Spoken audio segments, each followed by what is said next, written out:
Saya ingin bertanya, bagaimana apabila yang terlibat dalam penanganan perkara ini sampai ke level menteri? Apakah kejaksaan akan tetap berkomitmen untuk menyelesaikan perkara tersebut? Mbak, bagi kami, siapapun, menteri pun, kalau cukup bukti, ada fakta, kami akan lakukan itu.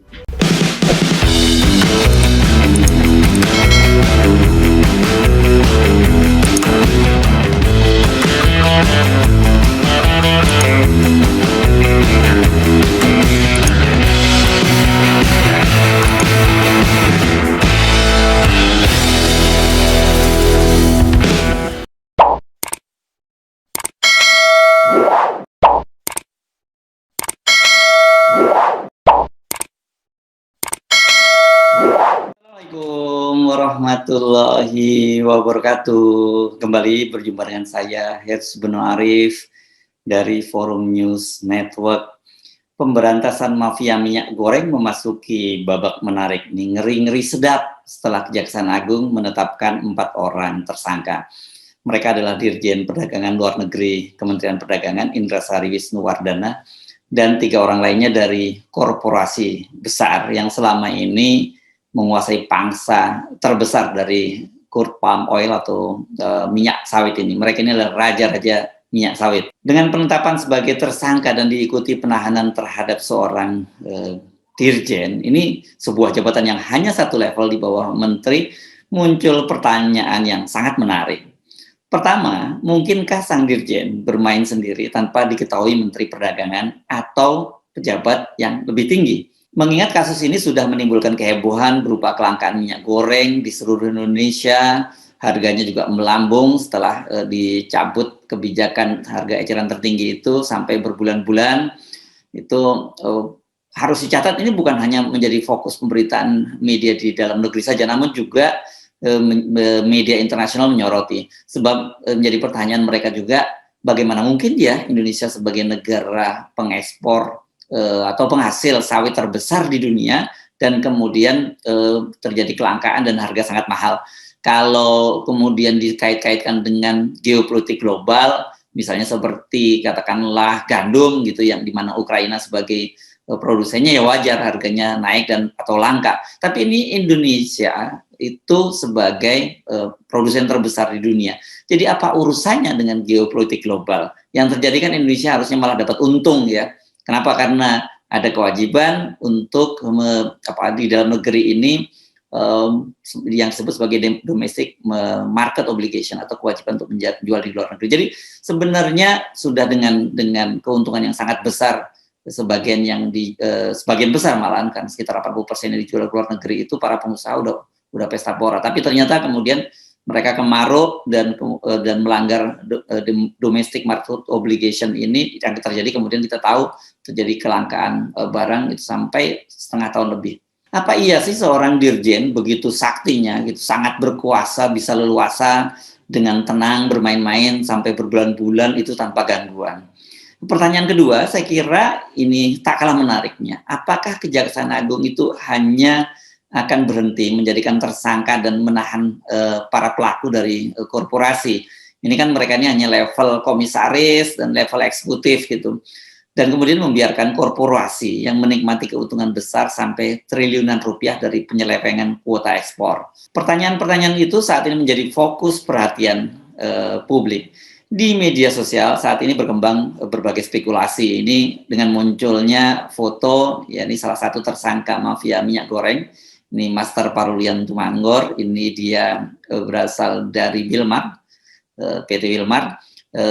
Fotonya itu foto Parulian Tumanggor ini ada dengan Menko Marinvest Luhut Panjaitan dan Kepala Staf Presiden Muldoko. Saya kira sebagian Anda pasti sudah mendapatkannya atau melihatnya di media sosial maupun di media-media konvensional. Sebab foto-foto itu tidak hanya berhenti di media sosial, tapi juga menjadi pemberitaan di beberapa media online. Pertanyaan-pertanyaan ini juga muncul dari media dalam sesi tanya jawab ketika Jaksa Agung menggelar jumpa pers Selasa sore lalu. Mbak, kalau tadi bicara tentang kenapa cuma ini aja, kalau semua pun Mbak, kami tidak akan membedakan. Kalau cukup bukti, ada informasi dan ada fakta, kami akan lakukan. Ya. Izin Pak. Oke. Izin Pak, saya ingin bertanya.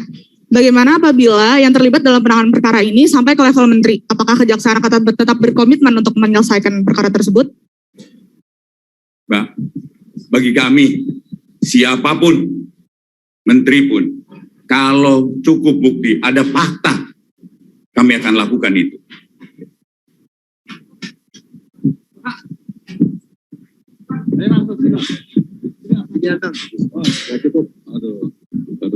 Assalamualaikum warahmatullahi wabarakatuh.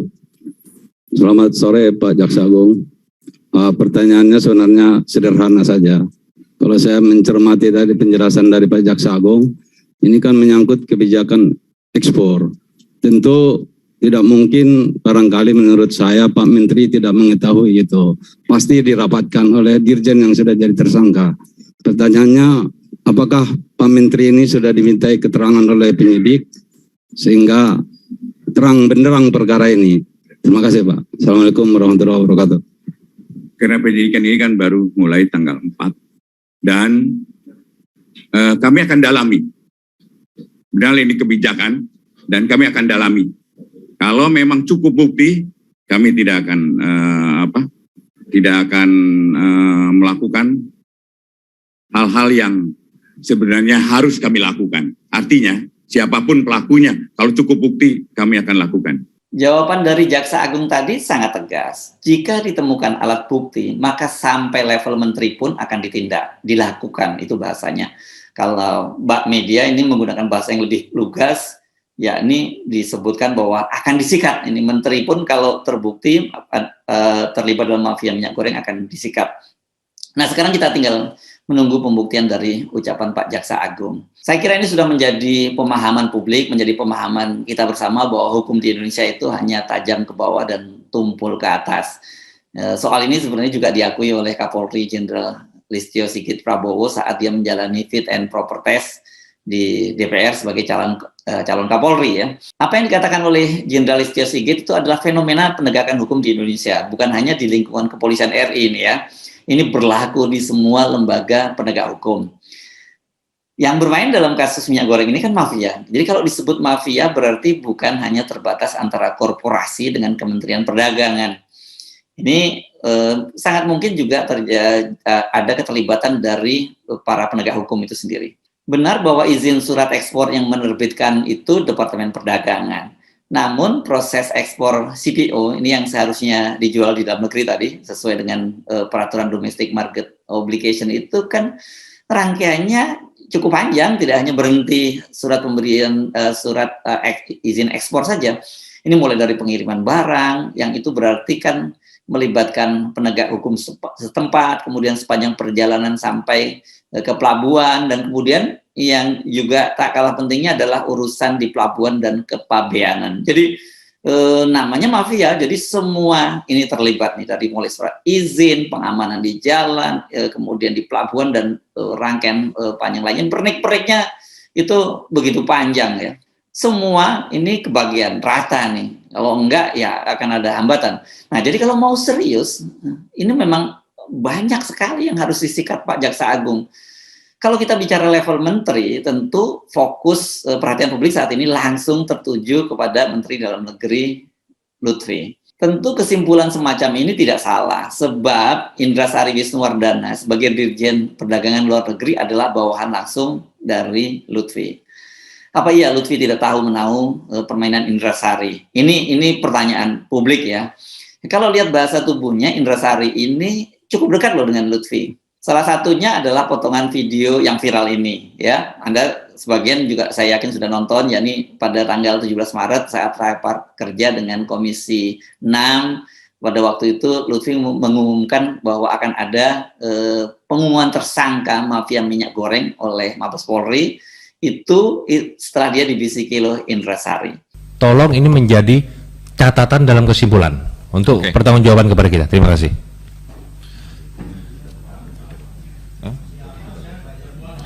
Jadi Pak Ketua, saya baru dikasih tahu oleh Pak Dirjen Perdagangan Luar Negeri, hari Senin sudah ada calon TSK-nya. Video ini juga menunjukkan kedekatan Indra Sari dengan Lutfi. Ini dalam rapat kerja itu di situ dia berdiri menghampiri Lutfi dan kemudian Lutfi menyerahkan handphonenya kepada Indra Sari. Tapi apakah itu fakta bahwa Lutfi terlibat? Saya kira jangan terlalu cepat dulu mengambil kesimpulan terlebih dahulu, biar Jaksa Agung yang bekerja dan membuktikan ucapannya. Apalagi kan Pak Jaksa Agung mengaku akan bertindak cepat. Kita tunggu siapa menteri yang akan disikat oleh Jaksa Agung, atau yang lebih tinggi lagi deh dari menteri itu. Walaupun ini penegakan hukum, tapi karena melibatkan level petinggi negara, dapat dipastikan ini terjadi tarik-menarik kepentingan politik yang sangat tinggi. Tinggal kuat-kuatan ini. Kalau Pak Jaksa Agung misalnya di backup penuh oleh Presiden yang berkomitmen untuk melakukan pemberantasan mafia, ini dipastikan semuanya akan berjalan lancar. Jadi akan ada mungkin 1 atau 2 menteri yang terlibat yang bisa langsung disikat oleh Pak Jaksa Agung ya. Nah, tetapi kita tentu juga masih ingat dalam rapat kerja dengan DPR kan Menteri Perdagangan Lutfi waktu itu mengaku tak berdaya melawan mafia minyak goreng. Kalau seorang menteri mengaku tidak bisa melawan mafia, pasti ada kekuatan yang lebih besar dong dari Pak Menteri. Silahkan Anda menduga-duga sendiri siapa mereka. Dalam keterangannya kepada media, tak lama setelah jumpa pers dari Jaksa Agung itu, Lutfi menyatakan siap mendukung proses hukum yang dilakukan oleh Kejaksaan Agung. Menanggapi pernyataan Kejaksaan Agung terkait dugaan gratifikasi atau suap pemberian izin persetujuan ekspor minyak goreng yang melibatkan Direktur Jenderal Perdagangan Luar Negeri Kementerian Perdagangan, kami menyatakan dengan tegas Kementerian Perdagangan tetap dan terus mendukung proses hukum yang tengah berjalan saat ini. Kementerian Perdagangan juga siap memberikan informasi yang diperlukan dalam proses penegakan hukum. Tindakan korupsi dan penyalahgunaan wewenang menimbulkan kerugian negara dan berdampak terhadap perekonomian nasional serta merugikan masyarakat. Kami juga telah menginstruksikan jajaran Kemendak untuk membantu proses penegakan hukum yang tengah berlangsung. Kami menghormati proses hukum ini dan berharap proses hukum dapat berjalan dengan baik. Bagaimana dengan korporasi besar? Mungkinkah mereka bisa dijerat? Soal ini kan tadi jawab juga dengan tegas oleh Jaksa Agung. Sangat mungkin. Pertanyaan pertamanya terkait dengan kerugian negara. Kalau kita lihat kan ini dampaknya seluruh Indonesia, Pak. Otomatis sangat besar gitu loh, Pak, untuk kerugian negara. Ada tidak arah dari Kejaksaan Agung, dari tim penyidik itu untuk meminta pertanggungjawaban terhadap korporasi, Pak, untuk mengantisipasi jika para terdakwa nantinya tidak bisa mengembalikan kerugian negara. Kan ini sudah pernah dilakukan ketika kasus Indosat gitu, Pak. Ya, terima kasih, Pak. Baik, yang pertama kita akan mengarahkannya adalah ke perekonomian negara.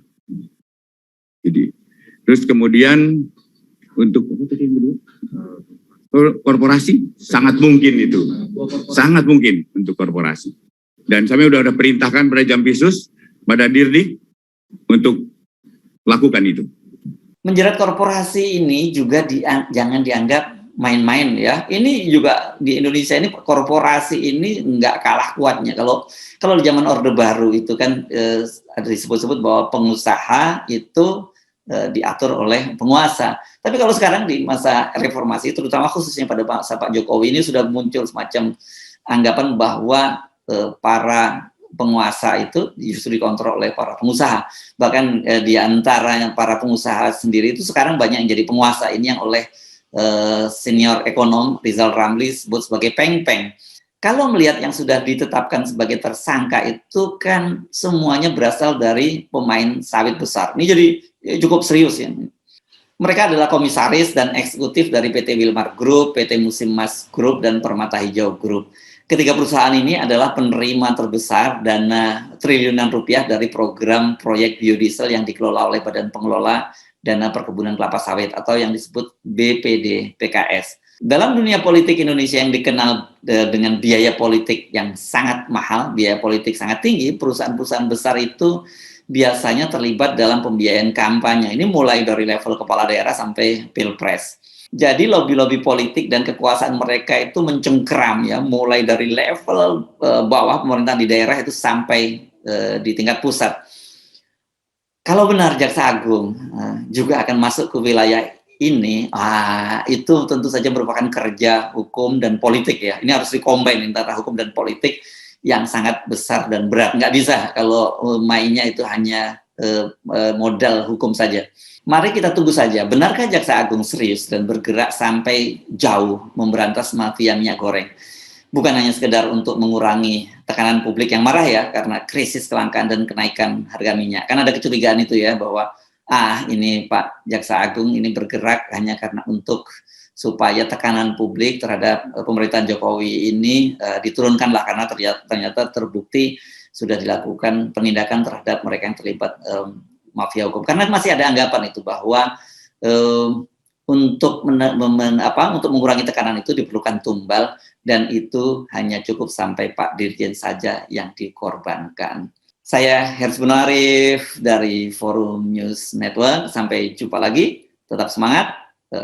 Wassalamualaikum warahmatullahi wabarakatuh.